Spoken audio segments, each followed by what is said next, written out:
The All African Peoples Development and Empowerment Project AAPDEP announces its latest initiative, a tour to raise resources for a maternity clinic in Sierra Leone, West Africa. AAPDEP's Stop the Hemorrhaging campaign highlights the plight of African mothers and babies while promoting African self-determination as the only sustainable strategy for transforming these conditions. The tour, which is set to kick off during Black History Month, will feature nurse midwife Mary Karoma, who gave up her job in a government hospital and started her own makeshift clinic where she can help the people. While in the United States, Nurse Mary will gain important training from AAPDEP partner Jenny Joseph of the Birthplace in Winter Garden, Florida, which she will take back to Sierra Leone to put into practice and share the knowledge with other midwives and traditional birth attendants. With our combined efforts, we hope to be the example of African self-determination and African internationalist partnerships that will stop the hemorrhaging of African women.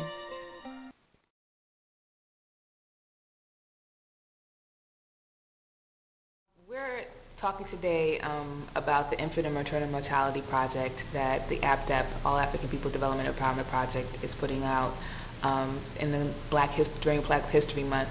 Can you say a little bit about why you think this project is important? You know, with all the problems compounded from that war and even before, it is not, uncommon, to encounter such health challenges, in the form of infant maternal mortality. And I think it's very significant that the tour is happening here in the U.S., so that because Africans, in the United States also have to realize, particularly in Washington, D.C., that this same message resonates, very well, in the African community in here, because the infant maternal mortality rate in the United States, is very high among Africans too. And I think infant mortality is just one of the pertinent issues in our communities around the world, and I think just it's important that we deal with this issue because it goes to the foundation of our family and our community and of our people. And I think it's also that it's an issue that doesn't need to happen. It's something that we can definitely change. And I really see it as just a fundamental issue of human rights. And all women have the right to give life without fear of death, without fear of them dying or their babies dying. And African women are the ones who suffer most from this, and this is really an important issue that we need to all get behind and support. The contradictions that African people suffer, daily are rarely reported, in any instance, at least that the masses of African people will find out about them. The only time they are reported is when is to the white community. This is an issue that Africans everywhere should really try to unite with, because it's an extreme example. It's an extreme example of what is allowed to happen to African people when no one is looking or nobody seems to care. And so this project is going to serve a significant purpose of making people aware, because even in the United States, African women and children are still more likely than everybody else to die from complications due to pregnancy. What do you think is the basic contradictions as to why this is happening to African women? I really think it's the lack of self-determination and the fact that we just don't control our own resources. I think the basis of the contradiction is basically that we need to control more of our livelihoods. We need to be more self-determined. Yes, obviously the fundamental contributing factor is capitalism. One of the biggest contradictions, of course, is the theft of our resources. We have to have our resources in our hands to deal with our problems. Contradictions are the theft of the resources. And, African communities are the most impoverished, no matter where you're looking, whether you're looking in Africa, whether you're looking in Europe, whether you're looking here in the US. And it's African communities that tend to be, that bear the brunt of all of this. And it's African women who are suffering as a result.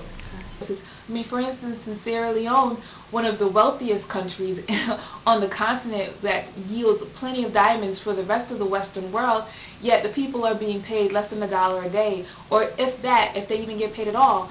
And it doesn't really make sense that in this country that has such a yields such wealthy dividends and returns for other places, that the people are suffering. The people can't even have access to good health care. So once we become more self-determined, then I think that whether rates rise or fall, that it's on us, you know, and then we don't have to worry about outside forces that determine that. And I think that just in our lives, how we progress is that we need to determine, you know, what are the things that happen in our lives. So I think the basis is that we as African people need to have control over our lives. Because Sierra Leone is very rich in diamonds and other natural resources. But like other parts of the continent, those resources are, you know, constantly being, you know, extirpated, you know, and taken out of the continent. And in Sierra Leone, particularly diamonds,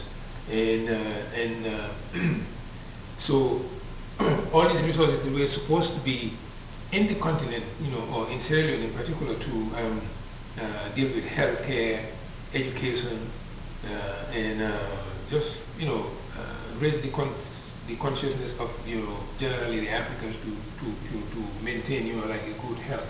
You know, like it's not there. This is Africa, you know, the fact that you know, there are more doctors in Nigeria, from Nigeria in New York, than there are doctors from Nigeria in Nigeria. And that, you know, the medicines necessary to keep our people healthy are not, you know, allowed to the general African community. Even though everything that's necessary to make these medicines in the first place come from, you know, us. Do you know any women, whether it be here or elsewhere, personally in your life, that have experienced complications, maternal complications? I know like sisters that have lost children. I don't know like personally of a woman that has died, but I know like people who know women, you know, who have told me that, you know, women have died. You know. Do I know a few? Okay, what was the complications, if you can say? I don't know specifically, but I know it has to do a lot with a lack of nutrients. Yeah, definitely. I've known a number of women who have miscarried, who have suffered complications during childbirth, and most of the women who I know this happening to have been African women.